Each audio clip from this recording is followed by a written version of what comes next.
Good morning. I'm Dr. Velma Love, Project Director for Equipping the Saints, Promising Practices in Black Congregational Life here at Howard University School of Divinity. This project was funded by the Lilly Endowment, and we are examining the practices in Black congregations in 5 geographical areas, practices that lead toward holistic health and well-being. We have faculty research collaborators who are overseeing or directing research in Atlanta, Georgia, Washington, D.C., Macon County, Alabama, and Detroit, Michigan. I have with me today Dr. Cheryl Sanders, who is the research collaborator for Washington, D.C., and her focus area is gentrification.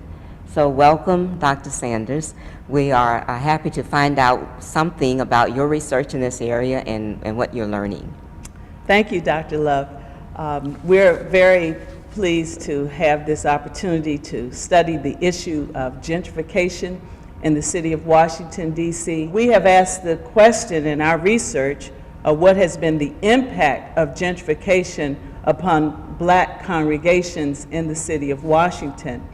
And we have particularly wanted to inquire about how these congregations have survived and what are the lessons that they have learned in their encounters with gentrification.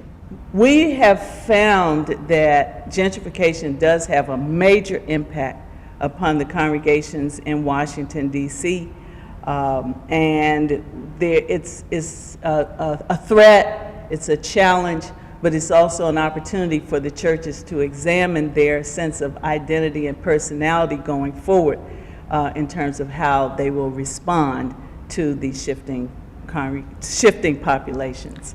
So you mentioned that you've talked to people about lessons learned.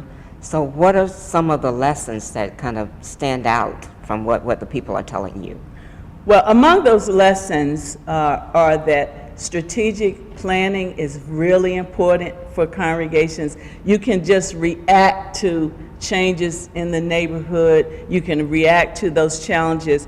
But we have seen that the churches who are most viable and most resilient are those who have been intentional about strategic planning, also galvanizing the community around their issues. The Black church historically has had an activist posture around social issues, but there's a particular kind of social activism to sort of defend their turf, so to speak, and also to try to play a reconciling role between the new neighbors and the old neighbors. The people who have been around many years have, especially in Washington, have bought into this notion that there was a plan that has now become fulfilled of moving the Blacks out of the neighborhoods and moving whites in. And so churches have persons with that historical perspective involved in the conversation about the church's future. We also have found that under these circumstances, the churches who have been the most resilient are those who have built partnerships, civic partnerships, business partnerships, identify other congregations and pastors who share their perspectives and concerns. We've also found that the acquisition and development of property so that you can have income-producing assets going forward has been one of the strategies for resilience. And then last but not least is the issue of parking. If you want to grow and you want to reach out and you want to welcome new people and you don't have a place for them to park, you have to address the transportation needs of the current members, particularly the aging members, and also the people you're trying to reach.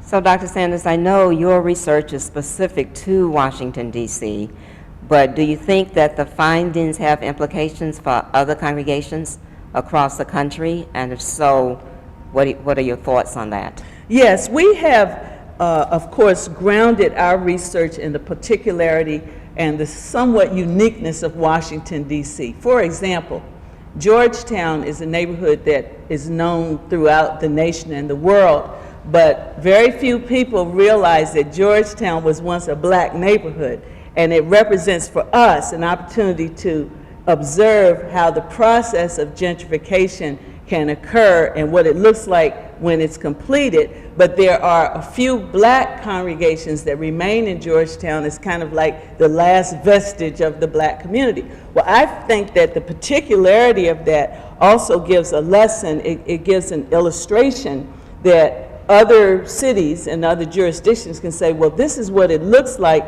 when this process finds fulfillment. Is it possible for the churches to withstand, the black congregations to withstand the influx of persons who are politically and financially and by other measures more powerful, but not necessarily interested in what the black churches have had to offer? So I think there's a general situation that we have addressed that has applicability in the larger context of how congregations adjust to shifting populations. But the specific thing that we can illustrate in our project is when the neighborhood completely changes, how does that have an impact upon the congregation and its vision of the future, as long as its sense of legacy and history? So I imagine you've gotten some really interesting responses from people as you have engaged in this conversation.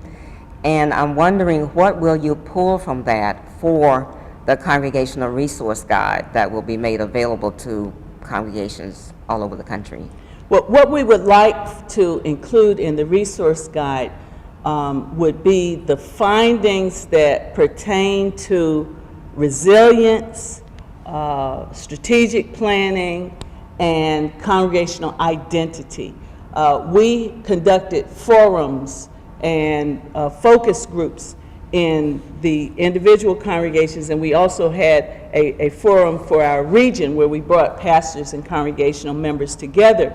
And those have been exciting conversations, and they have also given people an opportunity to consider maybe we should be coming together. This research has heightened their awareness of the value of partnering for conversation, for strategizing, but also to particularly make the point, if you sit down and do nothing, you either grow, you change, or you die.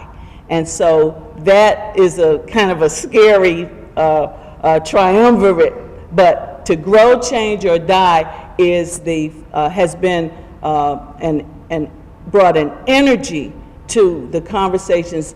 And it helps, I think it's been very helpful to our pastors and parishioners to recognize that no one congregation is alone in this, that we can find partners, and that the partnerships are not just the friends that we've had all along, that we can partner with the new neighbors to cast together the vision for our communities and for our city. So I believe that those are lessons that find applicability way beyond the boundaries of the nation's capital.